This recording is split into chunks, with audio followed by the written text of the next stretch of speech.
அதே மாதிரி இன்னொரு செல் இருக்குது. இதுதான் வந்து பிளட் பிளேட்லெட்ஸ், இரத்த தட்டுக்கள். இரத்த தட்டுக்கள் இதை நம்ம என்னன்னு சொல்லியிருக்கிறோம் அப்படின்னா த்ராம்போசைட்னு சொல்லியிருக்கோம். த்ராம்போசைட்.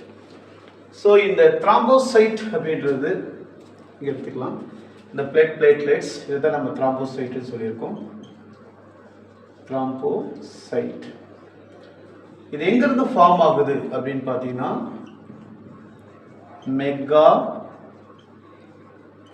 கேரியோசைட்ஸ். மெகா கேரியோசைட்ஸ். ஸோ இந்த இடத்துல தான் மெகா கேரியோ செல்கள்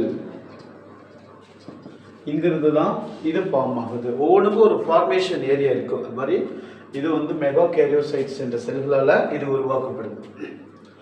so what is the exact role அப்படின்னு நம்ம பார்த்தோம். த்ராம்போசைட்டோட எக்ஸாக்டான ரோல் பார்த்தீங்க அப்படின்னா பிளட் கிளாட்டிங். பிளட் கிளாட்டிங் இரத்தம் உறைதல். இரத்தம்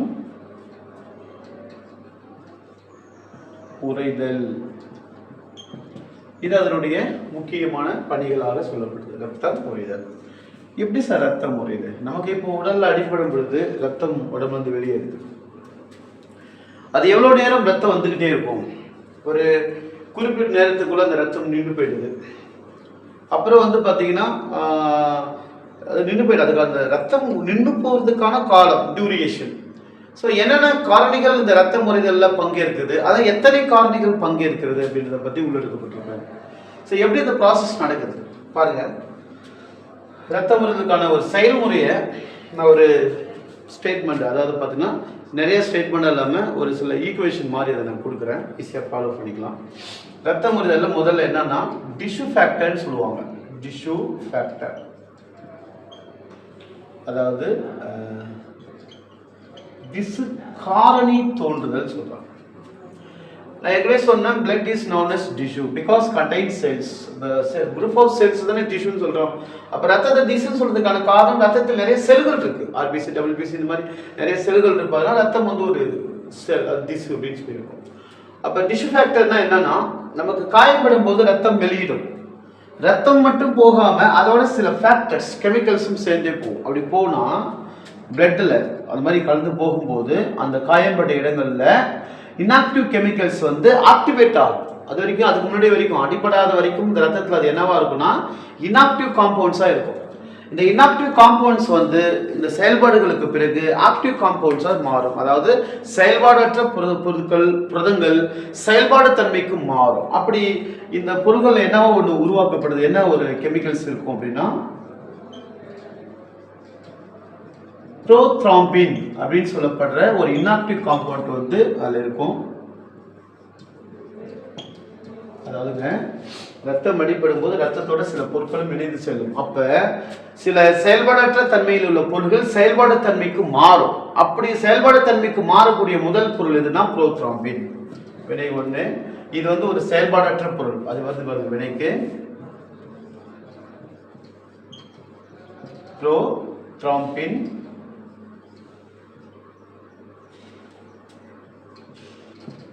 புரோத்ராம்பின்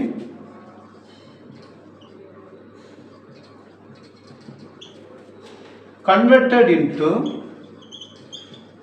thrombin. பாருங்க புரோத்ராம்பின் என்ற ஒரு பொருள் திராம்பினாக மாறுது. நான் இங்க முதல்ல சொல்லிட்டேன்னா காயப்படும் போது ரத்தம் வெளியேறும் போது ரத்தத்தோட சில பகுதி பொருட்கள் சேர்ந்து வரும். அப்ப இன்ஆக்டிவ் காம்பவுண்ட் ஆக்டிவேட் ஆகும். இப்போ என்ன இன்ஆக்டிவ் காம்பவுண்ட் ஆக்டிவேட் ஆகுதுன்னா இந்த புரோத்ராம்பின் காம்பவுண்ட் வந்து ஆக்டிவேட் ஆகுது. புரோத்ராம்பின் வந்து இங்க என்னன்னு சொல்லியிருக்கிறேன் இன்ஆக்டிவ் செயல்பாடற்ற புரதம். இது ஆக்டிவ் செயல்பாடு உள்ள புரதமாக மாற்றம் அடைகிறது. இதான் கான்செப்ட். ஸோ சொன்ன மாதிரி செயல்பாடற்ற புரத பொருளானது அங்கிருந்து வெளியேறும். அந்த செயலற்ற புரத பொருள்கள் வந்து செயலுள்ள பொருளாக மாறுது. யார் மாத்திரா அப்படின்னா புரோத்ராம்பினேஸ் அல்லது த்ராம்போகைனேஸ்.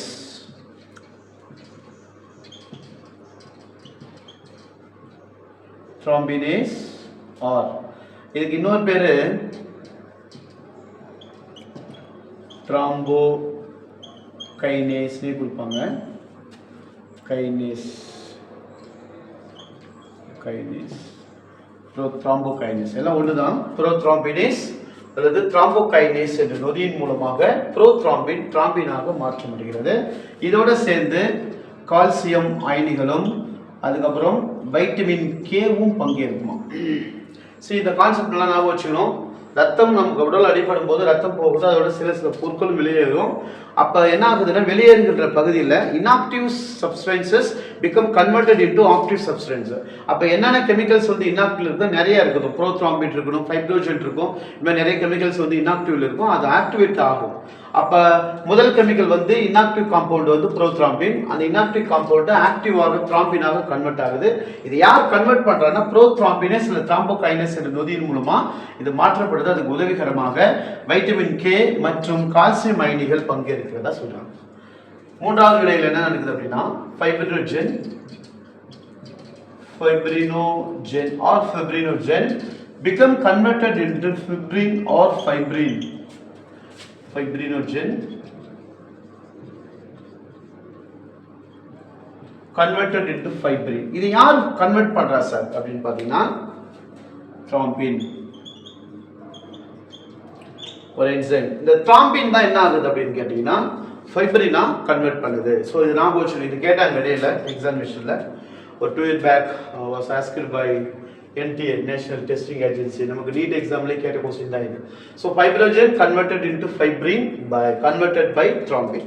ஸோ அதே போல prothrombin converted into thrombin by prothrombinase அல்லது thrombokinase என்ற நொதியின் மூலமாக இந்த வினைகள் நடைபெறுகிறது. ஸோ இப்படி நடைபெறும் போது ஃபைப்ரின் ஃபார்ம் ஆகுது. ஃபைப்ரின் பேரு அல்லது ஃபிப்ரின். இந்த ஃபைப்ரின் வந்து என்னன்னா ஒரு நார்பொருள். இது வந்து பார்த்தீங்கன்னா ஃபைபர்னா ஒரு நார்பொருள். ஸோ இந்த நார்பொருள் வந்து காயம்பட்ட இடத்துல போயிட்டு அந்த காயம்பட்ட பகுதிகளில் இந்த மாதிரி ஒரு நெட்டை வந்து ஃபார்ம் பண்ணி அந்த பிளட்டை வெளியே போகிறத தடுத்து நிறுத்திடும். இதை தான் நம்ம பிளட் கிளாட்டிங் அப்படின்னு சொல்றோம். ஸோ இது என்னன்னா ஒரு soluble protein become converted into இன்சாலிபிளா மாறும். கரைகின்ற புரதம் கரையாத புரதமாக மாறும் பொழுது அந்த காயம்பட்ட இடத்துல அடைப்பை ஏற்படுத்தி ரத்தம் வெளியேறுவதை தடுக்கும். So it act as a barrier against blood flows known as the blood clotting. So இந்த ப்ராசஸ் நடக்கிறதுக்கு ஆல்மோஸ்ட் எவ்வளோ நேரம் தேவைப்படும் சார் அப்படின்னா 3 to 8 minutes தேவைப்படும். So the blood clotting should be 3 to 8 minutes. Whatever injuries like ரொம்ப சாதாரணமான காயமோ இல்லை பெரிய காயமா இருந்தாலும் கூட இந்த நிமிடத்திற்குள் ரத்தமானது உறைஞ்சிடணும். சப்போஸ் அப்படி உறையலைன்னா நான் பிளட் coagulation or நான் பிளட் கிளாட்டிங் ரத்தம் உறையாமை என்ற நோயாக இது மாறிடும். ஸோ ரத்தம் உறையாமை நோய்கள் என்ன பண்ணுன்னா it causes anaemia become death will happens. கடைசியாக வந்து மரணங்களை ஏற்படுத்தி கொடுக்கும். இதில் நிறைய டிசார்டர்ஸ் இருக்கும். நமக்கு தெரிஞ்ச ஒரு நோய் வந்து ஹீமோபீலியா அப்படின்னு ஒரு நோய் நீங்கள் கேள்விப்பட்டிருப்பீங்க. One of the and blood clotting blood non clotting disorders அது. ஸோ அதனால் வந்து பார்த்தீங்கன்னா அந்த மாதிரி நோய்கள் கூட வரதுக்கான வாய்ப்புகள் நிறையா இருக்குது. பட் ஹீமோபீலியா எக்ஸாக்ட்லி வந்து பார்த்தீங்கன்னா இது எல்லாத்துக்கும் வராது. Especially for the rich families like princess சொல்கிறாங்க இல்லையா, அரச குடும்பத்தினருக்கு தான் அந்த ஹீமோபிலியா நோய் வரும். ஹீமோபிலியா என்பது ஒரு ரத்தம் உறையாமை நோய். பட் ரத்தம் உறையாமையில் எத்தனையோ டைப்ஸ் இருக்குது. அவங்க நமக்கு சொல்கிற காமன் டைப்ஸ் இதெல்லாம். ஸோ எந்த காயமாக இருந்தாலும் இந்த நேரத்துக்குள்ள ரத்தமானது உறையணும். அப்போ டியூரேஷன்ஸ் அப்படின்னா should be blood clot within 3 to 8 minutes. இப்போ இங்கே இருக்கிற thrombin, thrombokinase, prothrombin, fibrins இதுக்கெல்லாம் என்ன சார் பேர் அப்படின்னா ஃபேக்டர்ஸ். இதுக்கெல்லாம் என்ன பேர்? Factors. How many factors involves in the blood clotting அப்படின்னு ஒரு கொஸ்டின் இருக்கு. ஸோ வந்து பார்த்தீங்கன்னா 13 factors. பார்த்தீங்கன்னா 13 காரணிகள் பங்கேற்கப்படுது. எத்தனை காரணிகள் பங்கேற்குது? 13 காரணிகள் ரத்தம் உறைதலில் பங்கேற்கப்படுகிறது அப்படின்னு சொல்றாங்க. ஸோ இதுதான் வந்து பிளட் கிளாட்டிங். ஸோ ரத்தம் உறைதலுக்கானது முக்கியமான விஷயம் பிளேட்லெட்ஸ். பிளேட்லெட்ஸ் வந்து த்ராம்போசைட்னு சொல்கிறோம். இந்த மெகாகேரியோசைட்ஸ் இருக்கிறதால உருவாக்கப்படுகிறது. ஸோ இது எப்படி இந்த ப்ராசஸ் பண்ணணும்னா டிஷ்யூ ஃபேக்டரை ஃபார்ம் பண்ணி ப்ரோத்ராம்பின் என்ற இன்ஆக்டிவ் கெமிக்கல்ஸை ஆக்டிவ் கெமிக்கல்ஸை ப்ரோத்ராம்பினேஸ் வச்சு செஞ்சு வைட்டமின் கேவும் கால்சியமும் அது கூட பங்கேற்கும். இந்த விட்டமின் கே இது கால்சியம் ரெண்டும் சேர்ந்து இந்த ப்ராசஸ் வந்து சப்போர்ட் பண்ணுது. Finally fibrinogen converted into fibrin by the thrombin. So இந்த ப்ராசஸ் மூலமாக as insoluble proteins become converted into soluble proteins become converted into insoluble levels. So it acts as barrier against blood flow. ரத்தம் செல்களுக்கு எதிராக செயல்பட்டு ரத்தத்தை நிறுத்திடும். So இந்த த்ராம்போசைட்ஸ் நம்ம பாடியில் மெகோகேரியோசைட்ஸ் செல்களால் உருவாக்கப்படும். அதிகபட்சமாக 1.5 to 3.5 lakhs வரைக்குமே நம்முடைய உடல்களில் காணப்படுற ரத்த செல்கள் உண்டு. ரத்த தட்டிகள் 1.5 லட்சம் முதல் 3 லட்சம் ரத்த தட்டிகள் மனித உடல்களில் இந்த கியூபிக்கில் காணப்படுது. இதுதான் இந்த ப்ராசஸிங்களை செய்கிறாங்க. ஸோ இப்போ நம்ம வரைக்கும் என்ன பார்த்தீங்கன்னா பிளட்னு என்னன்னு பார்த்தோம், இந்த செல்ஸ் வரைக்கும் இதை கம்ப்ளீஷன் பண்ணுவோம். அதுக்கப்புறம் அடுத்தோடைய கண்டினியூஷன் வந்து பார்த்தீங்கன்னா பிளட் குரூப்பிங். எஸ்.